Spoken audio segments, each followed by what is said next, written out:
नमस्कार विद्यार्थी मित्रांनो, इयत्ता 5वी घटक आहे अपूर्णांक भाग दुसरा सममूल्य अपूर्णांक म्हणजे काय. चला तर मग बघूयात सममूल्य अपूर्णांक.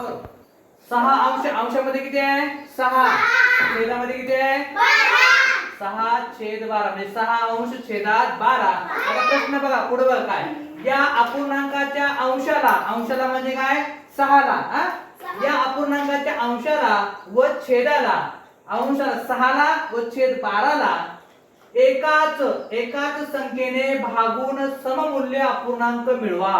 मगाशी आपण काय केलं छेदाला म्हणजे अंशाला आणि छेदाला एकाच अपूर्णांकाने भागलं गुणलं दुप्पट केली. गुणणं म्हणजे दुप्पट करणं तिप्पट करणं चौपट हे काय झालं गुणाकार झाला.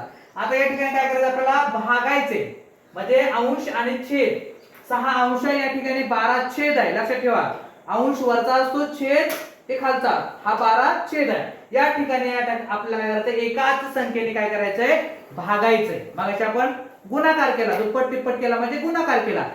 तसं केल्यानंतर एकाच संख्येने गुणल्यानंतर आपला काय झालं सममूल्य मिळाला. मात्र आता काय करायचं अपूर्णांक आपल्याला सममूल्य मिळवायचं आहे. मात्र काय करायचं आपल्याला एकाच संख्येने भागायचंय. मग कोणकोणत्या संख्येने भागून आपण सममूल्य मिळवू शकतो इकडे बघा. आता सुरुवातीला आपल्याला दिलेला अपूर्णांक बघा कोणता आहे 6 अंशामध्ये 6 आहे छेदामध्ये 12 आहे. आता आपल्याला काय करायचं एकाच संख्येने दोघाला बी अंशाला व छेदाला एकाच संख्येने काय करायचंय भागायचंय. मग आपण काय करूया बघा इथं काय करू 6 भागिले 3 ने भागू. त्यानंतर 12 भागिले 3 म्हणजे एकाच संख्येने दोन्हीला अंशाला व छेदाला एकाच संख्येने भागून सममूल्य अपूर्णांक आपल्याला मिळवायचा आहे. मग एक संख्या घेतली 3 घेतली खाली बी 3 घेतली. मग बघा 3 1 3 3 दोन्ही 6. त्यानंतर बघा 3 1 3 3 चौक 12 म्हणजे काय झालं वरच्या अंशाला 3 ने भागलं छेदाला देखील 3 ने भागलं. आपल्याला मिळलेली संख्या मिळलेला अपूर्णांक तो असणार आहे काय 2. अंशामध्ये काय आहे बघा अंशामध्ये 2 आहे आणि त्यानंतर छेदामध्ये 4 आहे.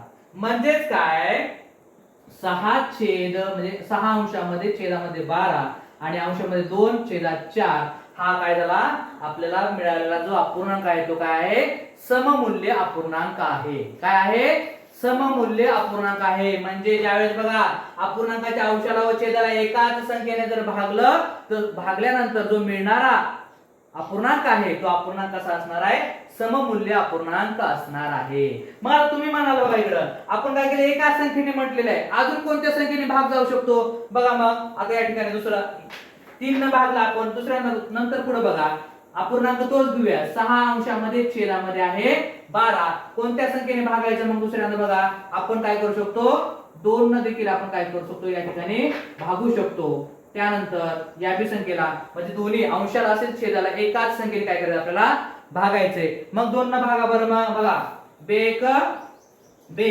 बेत्रिक 6 बेक बे बेसखून 12 काय मिळाला 3 अंशात 3 आणि छेदात काय मिळतो आपल्याला 6 मिळतो. बरोबर.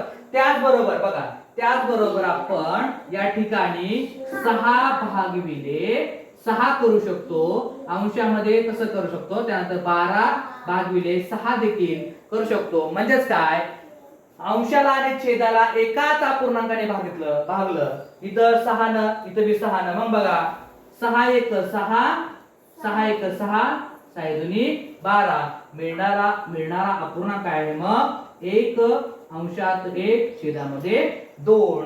म्हणजेच काय हा देखील अपूर्णांक काय असणार आहे या पूर्वीच्या अपूर्णांकाशी काय असणार आहे सममूल्य अपूर्णांक असणार आहे. समजलं प्रमिला सगळ्यांना समजलं ना. अपूर्णांक एकाच बघा अंशाला आणि छेदाला एकाच अपूर्णांकाने भागल्यानंतर मिळणारा अपूर्णांक कसा असतो सममूल्य असतो. कसा असतो सममूल्य. धन्यवाद. आवडल्यास लाईक आणि सबस्क्राईब नक्की करा.